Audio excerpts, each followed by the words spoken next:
Although I was being abused at my job, I didn't want to be unemployed.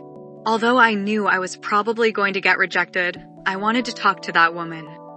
The worst possible outcome prevents us from doing what we should have done from the beginning. We know what we want to do, we know what we must do, but we cannot accept the alternative, which is failure.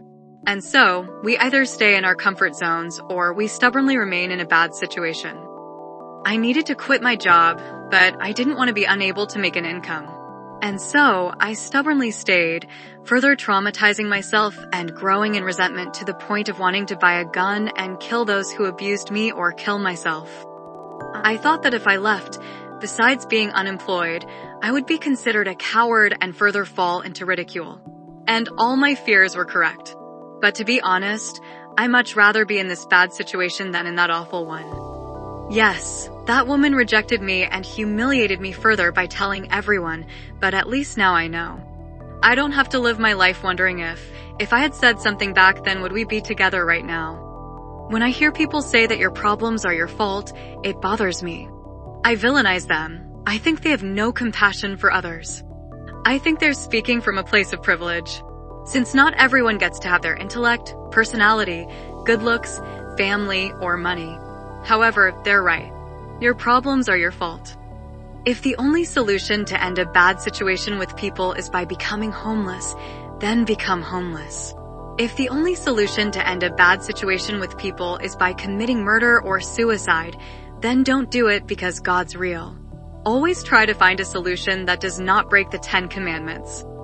We are in control of our problems. We choose which problems we have. Therefore, let's stop complaining. The problem is that you don't like the alternative, but you do have a solution to your problem. It's the exact same thing with Islam.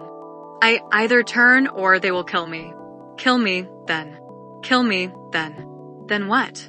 You'll be able to convert a bunch of cowards? That's who you want on your team? But I digress. God is with us all the time. He sees our troubles. He's shaping us through them. This awful situation is either to build us up and make us stronger, or it's his indication that we must leave. And that begs the question, if we're someone's punching bag, if we don't end the interaction, are we the cause of that person's evil? They only do it with us. Of course not. They were tested and failed miserably. It would be the same as a pedophile saying that it's the victim's fault for being sexy children. Our weakness or passivity doesn't excuse their wickedness. Sorry to say this, but there are no victims. At least for an extended period of time. It comes a time when you must realize what's happening and what the causes are, even if you're not morally responsible. You must overcome your fears, and you must either stand up for yourself, adapt to the situation, or endure. Sorry, but it is what it is. It's the same thing as a muscular man complaining that he's not allowed to dress normally, not provocatively, but normally, because everything looks sexy on him, and it brings him a lot of unwanted attention. Sorry, brother, start wearing clothes twice your size. It's not your fault, but you better be sure it's your responsibility.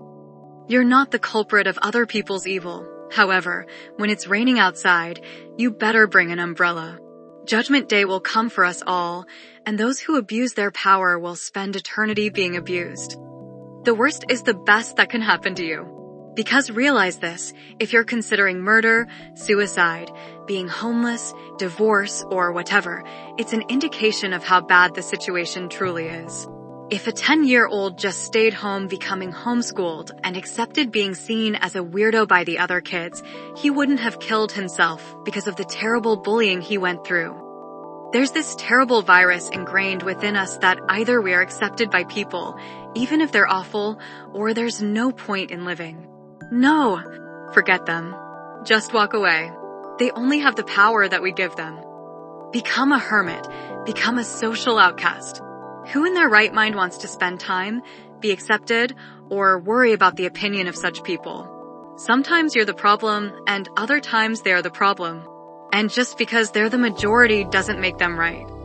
If you were the problem, they'd force you out, but since they're the problem, they're the ones who have to go. But in this realm, might is right. But in the other realm, his might will also be right.